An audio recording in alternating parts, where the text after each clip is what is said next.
달려있지 않은가. 다시 말하면 이 두 가지 관계 중 하나가 틀어졌을 때 우리는 기쁨과 행복을 잃는 것이 아닐까. 하나는 하나님과의 관계이고 또 하나는 바로 사람과의 관계입니다. 결국 이 두 관계를 어떻게 우리가 맺느냐, 다루느냐에 따라서 올 한 해 우리의 행복, 또 우리의 가정의 행복과 목장의 행복, 그런 분위기가 달라질 것이다 라는 생각이 듭니다.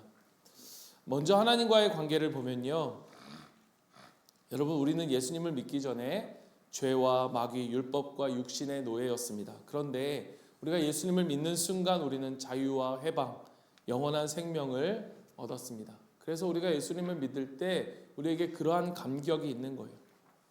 내 죄가 용서받았구나.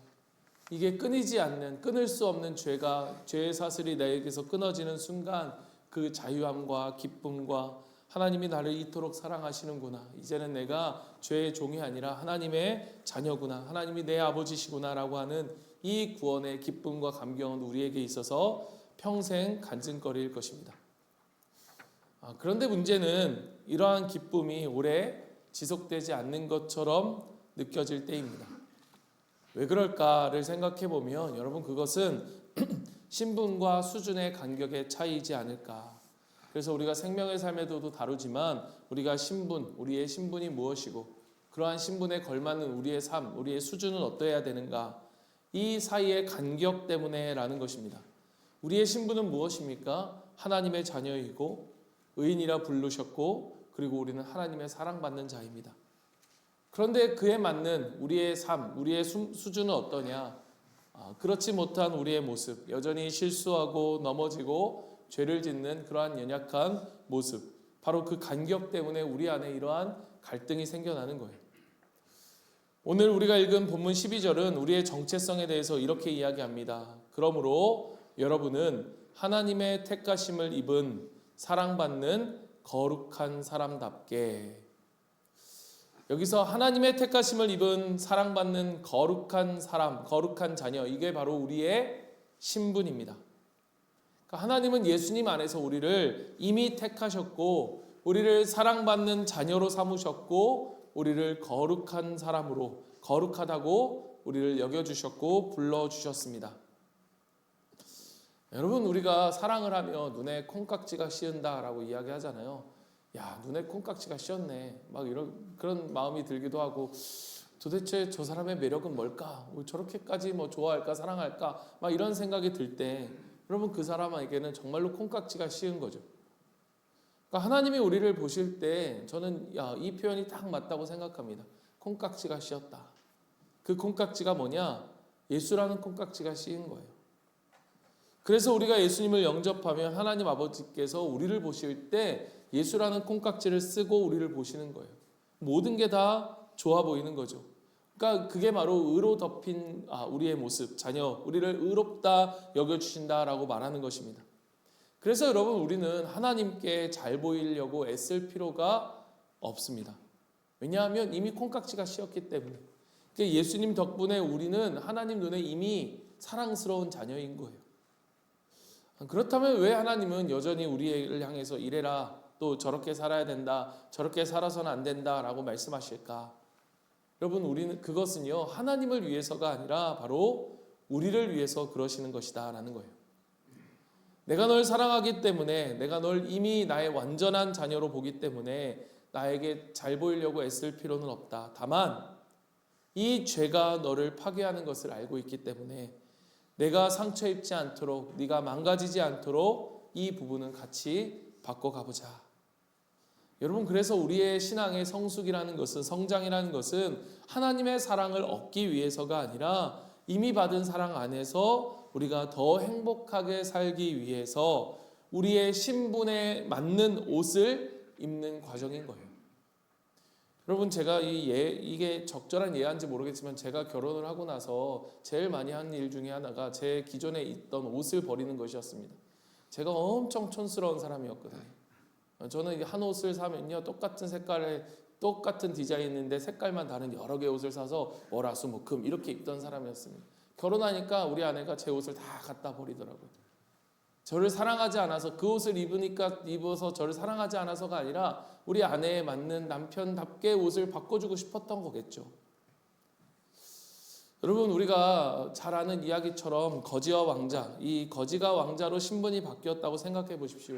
신분은 왕자인데 여전히 거지 같은 옷을 입고 안 씻고 그렇게 옛 습관대로 산다면 본인도 계속 부끄러울 것이고 사람들과는 계속 불편할 것이고 결국 이 왕자이지만 왕자로서의 삶을 누리지도 못하며 행복한 삶을 살지 못하는 것.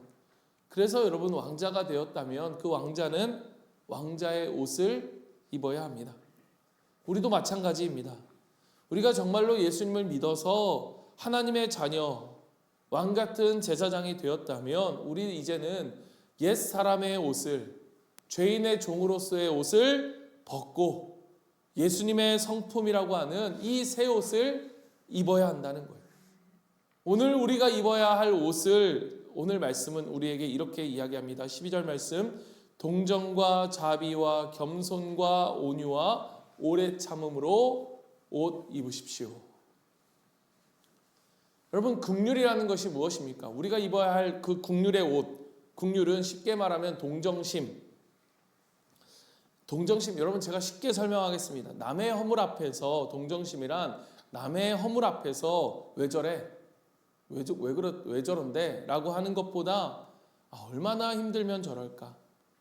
저럴 수밖에 없는 이유가 있었겠지라고 하면서 그를 불쌍히 여기는 마음이 바로 긍휼의 마음입니다. 동정심이라는 거예요. 자비, 친절함이란 무엇일까? 우리가 약한 자, 좀 더 쉽게 말하면 서툰 자에게 한 번 더 부드럽게, 한 번 더 기다려주는 그러한 마음, 그러한 태도가 바로 자비이고 친절함입니다. 겸손함이란 무엇일까? 우리가 나를 낮추는 척이 아니라 하나님 앞에서 나 자신이 어떠한 존재인지를 정확히 바로 아는 태도가 바로 겸손이에요. 겸손의 반대는 바로 교만이겠죠. 여러분, 교만은 두 가지라고 이야기됩니다. 교만한 사람의 모습에 나타나는 모습은 하나는 경직됨이고 하나는 분노입니다. 경직됨이란 무엇입니까? 내 생각에는 이러이러하다. 내 생각에는, 그래서 나아만 장군이 가서 일곱 번 요단강에서 몸을 씻고 와라고 했을 때 나아만 장군이 뭐라고 이야기하느냐? 내 생각에는 그건 아니다 라는 거예요. 끊임없이 자기를 주장하죠. 그리고 분노하여 돌아가려고 합니다. 다름을 정죄하고 남을 판단하는 거죠. 온유함은 무엇입니까? 힘은 있지만 여러분, 우리가 성령의 열매를 이야기할 때 수요예배 때 우리가 함께 나누었죠. 온유함은 무엇입니까? 힘이 없는 상태가 아니라 힘이 길들여진 거예요. 성령께 길들여져서 고삐가 딱 잡힌 그러한 야생말, 그게 바로 온유함이라는 거예요. 그래서 그 힘을 함부로 쓰지 않는 거죠. 하나님이 쓰라고 하는 그때에 그 힘을 쓰는 겁니다. 오래 참음은 무엇입니까? 도망치지 않고 그 자리에서 믿음으로 버티며 인내하며 기다리는 것, 그게 바로 오래 참음이에요. 여러분, 예수님을 믿는다는 것은요, 바로 이 예수의 성품의 옷을 입는 거예요. 우리가 종교활동이 늘어나는 게 예수를 믿는 게 아닙니다. 여러분, 이 자리에 오셔서 너무너무 감사하고 또 이 새 아침에 하나님의 말씀을 사모하는 여러분의 마음이 너무너무 귀하지만, 여러분, 우리가 아무리 새벽 기도를 한다 해도, 아무리 우리의 직분이 집사이고 권사이고 장로이고 목사라 한다 할지라도 여러분, 그게 우리에게 있어서 예수를 믿는 게 아니라는 거예요. 예수님의 성품의 옷을 입는 것, 그게 바로 예수를 믿는 거예요. 그래서 사람들이 우리를 볼 때 저 사람 교회 열심히 다니는 애가 아니라 저 사람은 뭔가 달라라고 느끼게 되는 거죠. 그렇기 때문에 여러분, 교회는요, 특별히 목장은요, 바로 이 예수의 성품으로 옷을 갈아입는 바로 그 연습을 함께 연습하는 자리가 바로 목장인 거예요. 그게 우리에게 목장이 필요한 이유인 거죠. 목장 안에서 긍휼과 자비와 겸손함과 온유와 오래 참음, 이 예수님의 성품의 옷을 입는 것을 연습하는 거예요. 두 번째 관계를 함께 봅니다. 두 번째 관계는 첫 번째 관계가 하나님과의 관계였다면 두 번째는 사람과의 관계입니다. 사람과의 관계, 사람들은 다양하고 여러분, 우리는 다 죄인이죠. 그래서 서로에게 불평과 불만이 생길 수밖에 없다고 생각합니다. 그럴 때 우리는 화를 내고 싶지만 우리가 맨날 분노를 터뜨리며 살 수는 없으니까 겉으로는 참으면서 속으로는 미워합니다. 그러면 어떻게 될까? 관계는 틀어지고 시간이 지나면 마음은 굳어지고 결국 여러분 이것이 하나님과의 관계에도 우리 안에 벽이 생기게 되는 거예요. 이미 엎질러진 물을 어떻게 할 것인가? 상처는 생겼습니다. 어떻게 해야 될 것인가? 여러분 그 상처를 그냥 두면 어떻게 될까요? 덮어두면 어떻게 될까요? 썩게 되겠죠. 그래서 반드시 수습이 필요한 거예요. 그래서 13절 상반절 말씀은 우리에게 이렇게 말합니다. 누가 누구에게 불평한 일이 있더라도 서로 용납하여 주고 서로 용서하여 주십시오. 여러분 여기서 핵심적인 단어 두 단어를 여러분 우리가 주목해서 봐야 합니다. 하나는 무엇입니까? 용납. 하나는 용서입니다. 용납이라는 것은 쉽게 말하면 용인해 주는 것입니다. 너그러운 마음으로 그 사람의 말과 행동을 받아들여 주는 거죠. 여러분 완전한 동의를 해라라고 하는 것이 아닙니다. 완전한 동의가 안 되지만 그럴 수도 있겠다 라고 하는 것으로 그를 받아주는 태도. 여러분 우리는 그 위치에 그 사람의 삶을 살아보지 않으면 그 위치에 서보지 않으면 여러분 우리는 그 사람의 마음을 100% 알 수 없어요. 여러분 우리가 이렇게 쉽게 말하죠. 내가 저 사람이 하면 안 그래. 내가 저 사람이라면 안 그럴 거야. 우리 목원들도 목자들을 보면서 그런 마음을 들 때가 있겠죠. 내가 목자라면 나는 저렇게 안 할 거야. 여러분 목자가 돼보면 그렇지 않아요. 여러분 내가 저 사람의 위치, 저 사람이 돼보지 않으면 여러분 우리는 그의 마음을 정확하게 우리가 알 수 없는 거예요. 그게 바로 용납인 거예요. 내가 다 모르기 때문에 내가 다 모르지만 다 동의할 수는 없지만 그래도 받아들여 주는 것. 용서란 무엇입니까? 지은 죄나 잘못한 일에 대하여 꾸짖거나 벌하지 않고 덮어주는 것이 용서입니다. 그러니까 쉽게 말하면 내가 복수할 수 있는 권리를 내려놓는 거예요.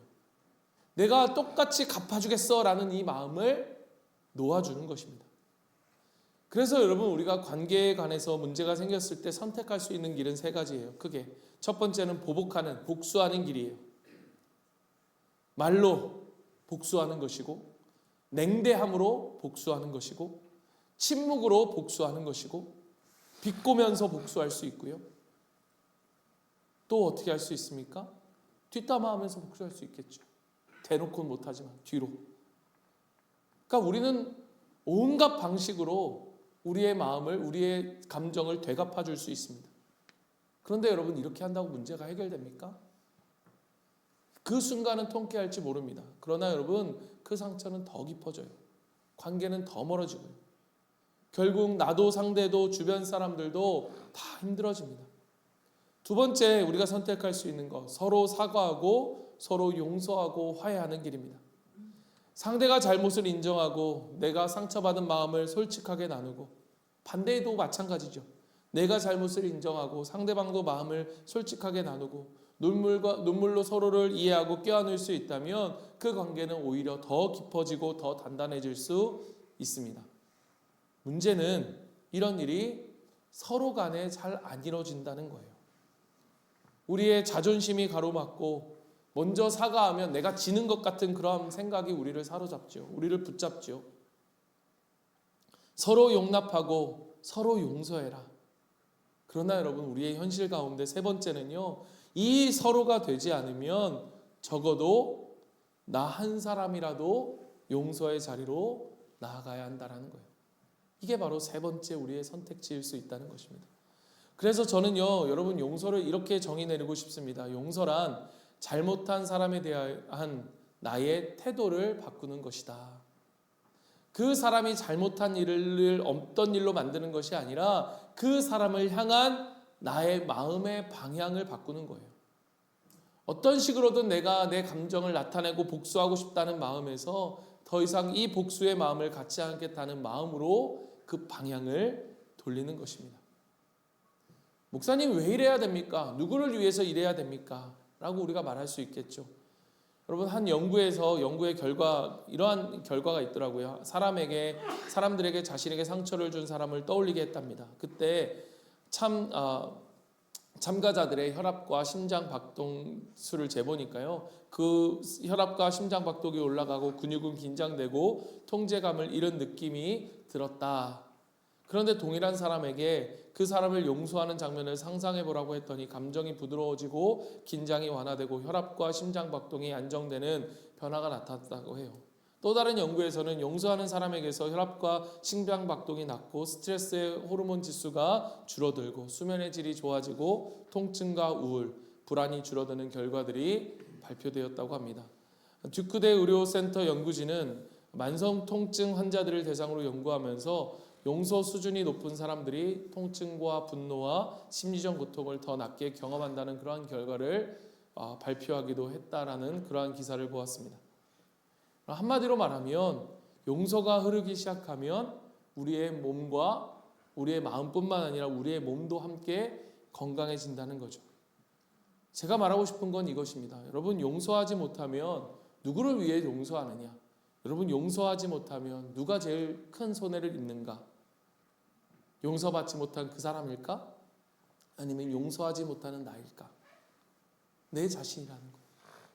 그 용서하지 못한 감정에 사로잡혀 있는 그 감정의 노예가 돼버리는 내 자신이라는 거예요. 잠은 잘 오지 않고 생각은 꼬리에 꼬리를 물고 얼굴은 굳어가고 행복은 점점 멀어져 가죠.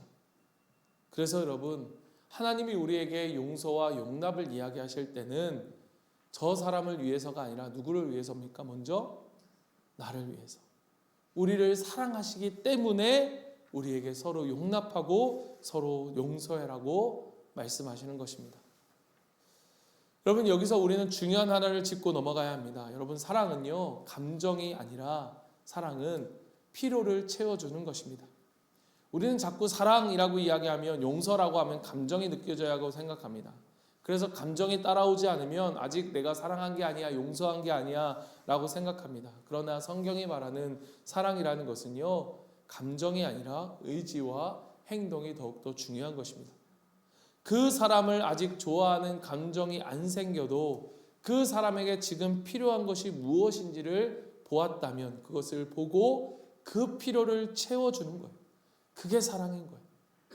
그 사람이 기도가 필요하다면 기도해주고 그 사람을 축복해주고 그 사람의 말을 조심하게 해주고 최소한 해를 가하지 않도록 결정하는 것, 그게 바로 우리가 이야기하는 용서와 사랑의 시작이라는 것입니다. 용서도 마찬가지죠. 용서도 아까 말했잖아요. 그 사람을 향한 나의 마음의 태도를 바꿔주는 것이다. 가능하다면 그 사람의 필요를 채워주는 방향으로 한 걸음 나아가는 것이 바로 용서인 거죠. 그래서 사랑이라는 것은 좋은 감정보다 그 사람의 필요를 향한 행동으로 먼저 표현되어집니다. 감정은 아직 서운할 수 있지만 여러분, 그래도 우리가 어떻게 합니까? 밥은 챙겨주자. 아직은 마음이 복잡하지만 그래도 축복은 해주자. 이게 바로 감정이 아니라 필요를 채워주는 사랑인 거예요. 여러분, 그런 면에서 우리가 사랑하게 하소서, 사랑합니다, 사랑의 공동체가 되길 원합니다. 그런데 여러분, 우리가 정말로 사랑하고 있는가? 여러분, 여기서 사랑이라고 이야기할 때 당연히 사랑할 수 있는 사람을 떠올리지 말고요, 정말로 사랑하기 힘든 사람이 있다면 그 사람을, 내가 정말로 그 사람을 사랑하고 있느냐?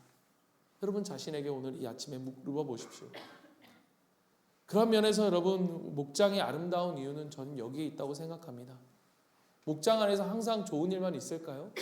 그렇지 않아요. 여러분의 가족에서 항상 좋은 일만 있습니까? 아이들과 부부와 여러분 매일매일 좋은 일만 있습니까? 반대로 좋지 않는 일이 있다고 해서 여러분 오늘 집에 안 들어오고 다시는 우리 자녀의 얼굴을 보지 않고, 여러분 그렇지 않죠.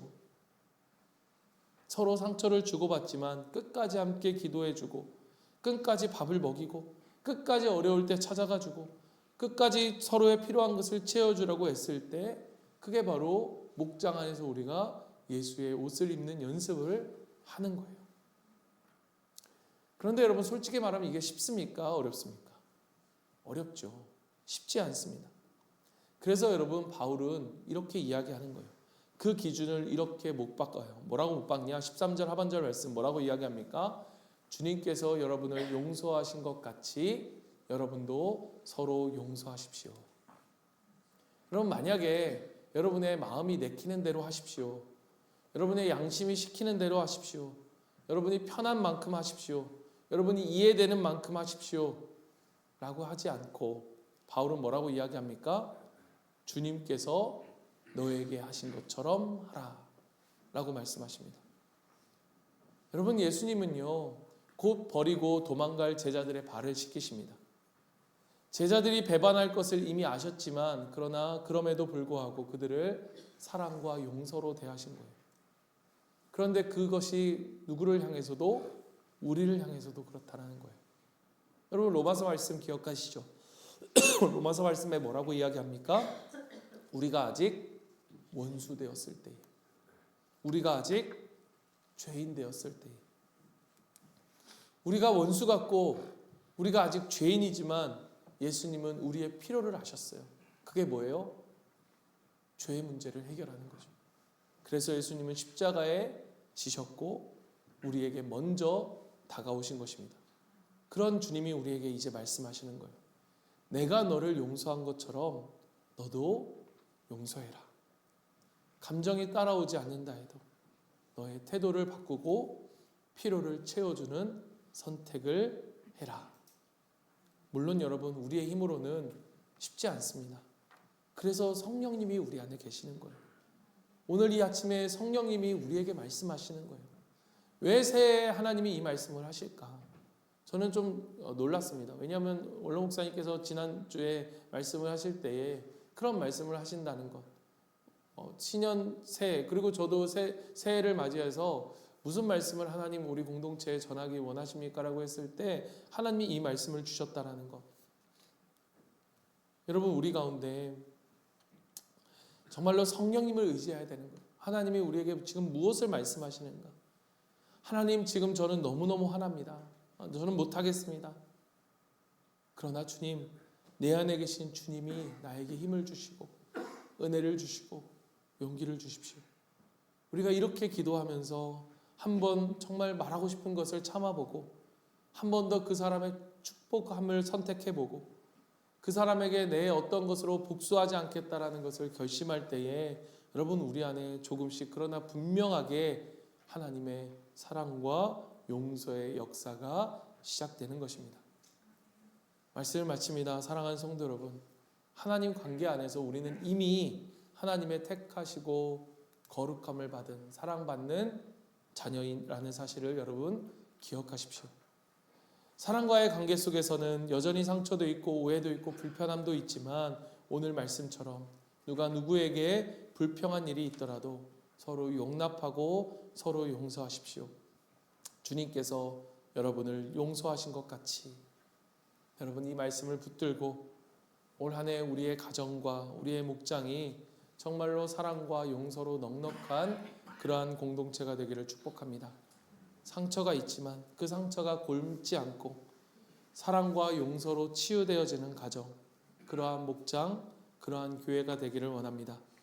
용서하지 못해서 갇혀있는 마음이 풀어지고 상대의 필요를 향해 한 걸음 더 내딛는 사랑의 선택이 우리 안에 일어나기를 소망합니다. 성령님이 우리를 도우심으로 주님께서 나를 용서하신 것처럼 나도 용서하며 살아가겠습니다 라고 결단하는 저와 여러분, 우리 모두가 되기를 주님의 이름으로 축복합니다. 아멘. 우리 그러한 결단의 마음으로 함께 찬양하며 나아갑니다. 우리 오늘 찬양도 어제와 같습니다. 우리 찬양을 고백할 때 정말 주님 앞에 간절한 마음으로 보소서 주님, 나의 마음에 선한 것이 하나도 없습니다. 그러나 주님, 내 마음을 주님께 드립니다. 사랑으로 안으시고 나를 새롭게 하시고 내게 주님의 마음을 입혀주시고 주님의 성품의 옷을 입게 하여 주시옵소서. 사랑의 마음, 용서의 마음을 주님 내게 허락하여 주시옵소서. 같이 고백하며 나아갑니다. 보소서 주님, 나의 마음을 선한 것 하나 없습니다. 그러나 내 모든 것 주께 드립니다. 사랑으로 안으시 그대로 우리 다시 한번 고백합니다. 보소서 주님, 보소서 주님, 나의 마음은 선한 것 하나 없습니다. 그러나 내 모든 것 주께 드립니다. 주님, 우리를 그 사랑으로 안으시는 주님 앞에 나아갑니다. 주님 마음 내게 주소서. 주님 마음 내게 주소서. 내 아버지, 주님 마음 내게 주소서. 나를 향하신 주님의 뜻이 이루어지도록 주님 마음 내게 주소서. 주님 마음 내게 주소서. 주님 마음 내게 주소서. 내 아버지, 주님 마음 내게 주소서. 나를 향하신 주님의 뜻이 이루어지도록 주님 마음 내게 주소서. 주님 내게 사랑을 가르치소서. 내게 사랑을 가르치소서. 당신의 마음으로 용서하게 하소서. 주의 성령 내게 베푸사 주의 길 가게 하소서. 주님 당신 마음 주소서. 주의 성령 내게 채우소. 주의 성령 내 주님 성령으로 주님의 마음 주님의 길을 걸어가게 하여 주시옵소서. 주소서. 주님 마음 내게 주소서. 주님 마음 내게 주소서. 내 아버지, 주님 마음 내게 주소서. 나를 향하신 주님의 뜻이 이루어지도록 주님 마음 내게 주소서. 우리 시간 함께 기도하며 나아갑시다. 우리가 기도할 때 하나님 사랑받는 거룩한 자라고 하는 우리의 이 정체성에 맞는 예수님의 옷, 긍휼과 자비와 겸손과 온유와 오래 참음의 옷을 우리가 입게 하여 주시옵소서. 하나님, 우리의 가정과 목장, 교회 안에 상처난 관계 속에 서로 용납하고 용서하며 아버지 이 사랑이 흘러가게 하여 주시옵소서. 하나님, 주님 나를 용서하신 것처럼 나도 그를 용서할 수 있도록 도와주시옵소서. 우리 기도 제목을 가지고 오늘 말씀을 붙들고 함께 기도하며 주님 앞에 나아갑니다. 기도하겠습니다. 하나님